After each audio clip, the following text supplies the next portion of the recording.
Greetings from Learning and Development Group.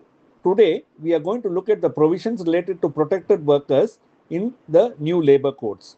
For this, we refer to the explanation that has been given in section 93 of the IR Code 2020.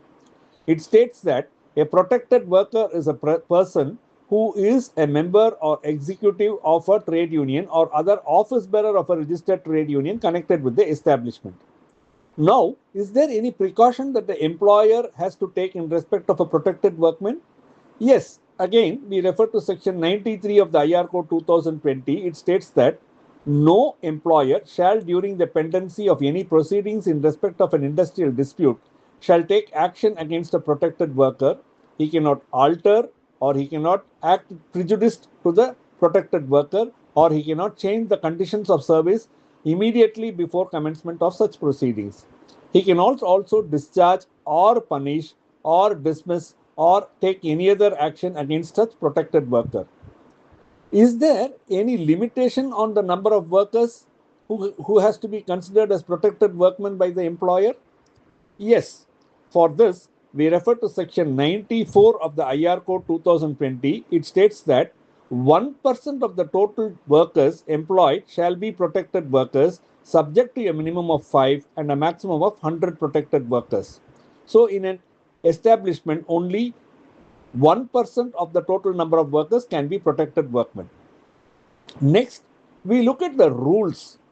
Rule 39.1 of IR Central Rules 2026 states that every registered trade union has to communicate to the employer before 30th of April every year the names and address of the office bearers of the trade union who shall be recognized as protected workers. This is a request that they have to make in the form of an application to the employer.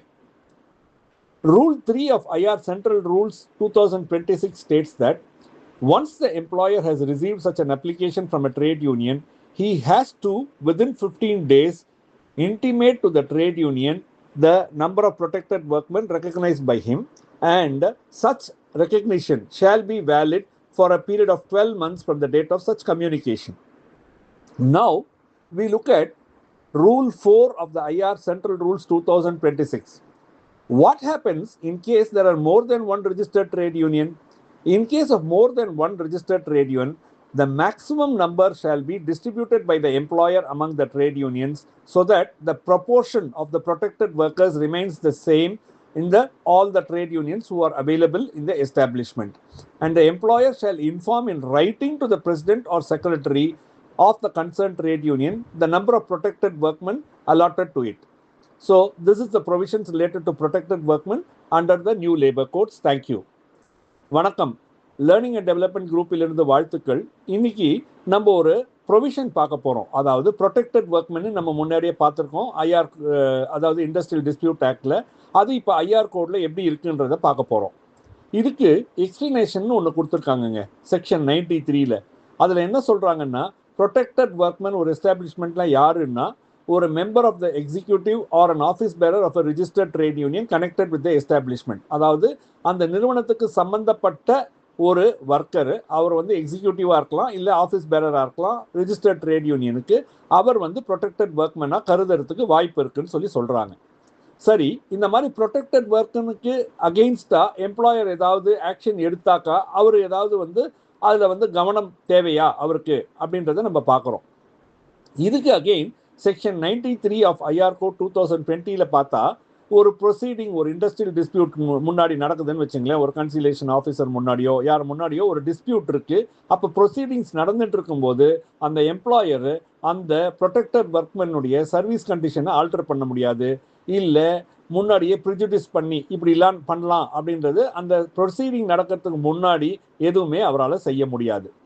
ரெண்டாவது, அந்த proceeding சமயத்தில் அந்த protected ஒர்க்கரை discharge பண்ணுறதோ, punish பண்ணுறதோ, இல்லை dismiss பண்ணுறதோ, இல்லை மற்ற இந்த மாதிரி ஒரு கடுமையான நடவடிக்கைகள் எதுவுமே அந்த ப்ரொடெக்டட் ஒர்க்கருக்கு நம்ம எடுக்க முடியாது. சரி, இப்போ இதுக்கு ஏதாவது ஒரு நம்பர் இருக்கா, இத்தனை பேர் தான் ப்ரொடெக்டட் ஒர்க்மனாக இருக்கணும் அப்படின்னு சட்டத்தில் ஏதாவது இடம் இருக்கா அப்படின்னு சொல்லி பார்த்தீங்கன்னா, அதுக்கு நம்ம செக்ஷன் 94 ஆஃப் ஐஆர் கோட் 2020 பார்க்குறோம். அதுல என்ன சொல்றாங்கன்னா, ஒரு நிறுவனத்துல 1% of the total number of workers தான் வந்து ப்ரொடெக்டட் ஒர்க்மனா இருக்க முடியும்னு சொல்லி சொல்றாங்க. இதுக்கு குறைந்தபட்சம் 5 நபர்களும் அதிகபட்சமான 100 நபர்கள் மட்டும்தான் ப்ரொடெக்டட் ஒர்க்மனா அவங்க வந்து அந்த நிறுவனம் வந்து கன்சிடர் பண்ண முடியும் அப்படின்னு சொல்லி சட்டத்தில் சொல்லியிருக்காங்க. சரி, இதுக்கு விதிகள்லாம் இருக்கா? அதாவது இந்த ப்ரொடெக்டட் ஒர்க்கர்ஸ்க்கு உண்டான விதிகள் ஏதாவது ஐஆர் கோட்ல இருக்கா அப்படின்னு கேட்டிங்கன்னா இருக்கு. Rule 39(1) of IR central rules 2026, அதாவது மே 2026 அன்னைக்கு அதை வந்து அனௌன்ஸ் பண்ணாங்க. 8ஆம் தேதி மே 2026 அன்னைக்கு. அதில் வந்து என்ன சொல்றாங்கன்னா, ஒவ்வொரு ரிஜிஸ்டர்ட் ட்ரேட் யூனியனும் 30ஆம் தேதி ஏப்ரலுக்கு முன்னாடி எம்ப்ளாயருக்கு அந்த ப்ரொடெக்டட் ஒர்க்மனுடைய பெயர் மற்றும் முகவரியை தெரிவிக்கணும்னு சொல்லி சொல்றாங்க.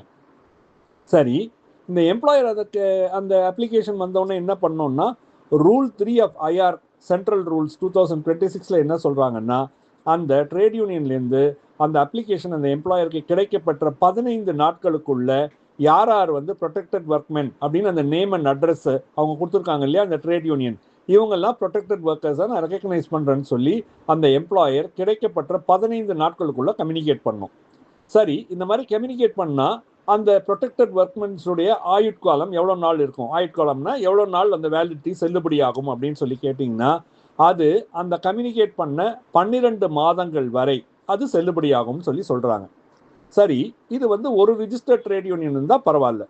இப்போ ஒரு ரிஜிஸ்டர்ட் ட்ரேட் யூனியனுக்கு மேலே ட்ரேட் யூனியன்ஸ் ஒரு நிறுவனத்தில் இருக்குன்னா என்ன நடக்கும் அப்படின்னு நம்ம பார்த்தோம்னா, ரூல் 4 ஆஃப் ஐஆர் சென்ட்ரல் ரூல்ஸில் பார்த்தா இந்த எம்ப்ளாயர்கிட்ட என்ன பண்ணணும்னா, மோர் தென் 1 ரிஜிஸ்டர்ட் ட்ரேட் யூனியன் இருந்தால் அந்த சதவீதம் இருக்கு இல்லையா, இந்த ப்ரப்போர்ஷன் சொல்லுவாங்க, இந்த சதவீதத்தில் தான் ப்ரொடெக்டட் ஒர்க்மென் ஒவ்வொரு ட்ரேட் யூனியனுக்கு இருக்கணும்னு சொல்லி அந்த எம்ப்ளாயர் வந்து முடிவு பண்ணலாம். அதாவது ஒரு ட்ரேட் யூனியனுடைய மெம்பர்ஷிப்புடைய சதவீதத்தை வச்சு அவங்க ப்ரொடெக்டட் ஒர்க்கர்ஸை டிக்ளேர் பண்ணலாம். அப்போ அந்த மாதிரி டிக்ளேர் பண்ணும்போது அந்த எம்ப்ளாயர் என்ன பண்ணணும்னா, எழுத்துப்பூர்வமாக அந்த ஒவ்வொரு ட்ரேட் யூனியன் இருக்கு இல்லையா, அந்த ட்ரேட் யூனியனுடைய தலைவர், அதாவது பிரசிடென்ட் மற்றும் செயலாளர், செக்ரட்டரி, அவருக்கு வந்து இந்த உங்களுடைய ட்ரேட் யூனியன்ல இவங்க எல்லாம் தான் ப்ரொடெக்டட் ஒர்க்மனா நிறுவனம் கன்சிடர் பண்ணியிருக்கு அப்படின்னு எழுத்துப்பூர்வமா அந்த எம்ப்ளாயர் வந்து ஒவ்வொரு ட்ரேட் யூனியனுக்கும் அந்த பிரசிடென்ட்டுக்கும் செக்ரட்டரிக்கும் எழுத்துப்பூர்வமா தெரிவிக்கணும்னு சொல்லியிருக்காங்க. நன்றி, வணக்கம்.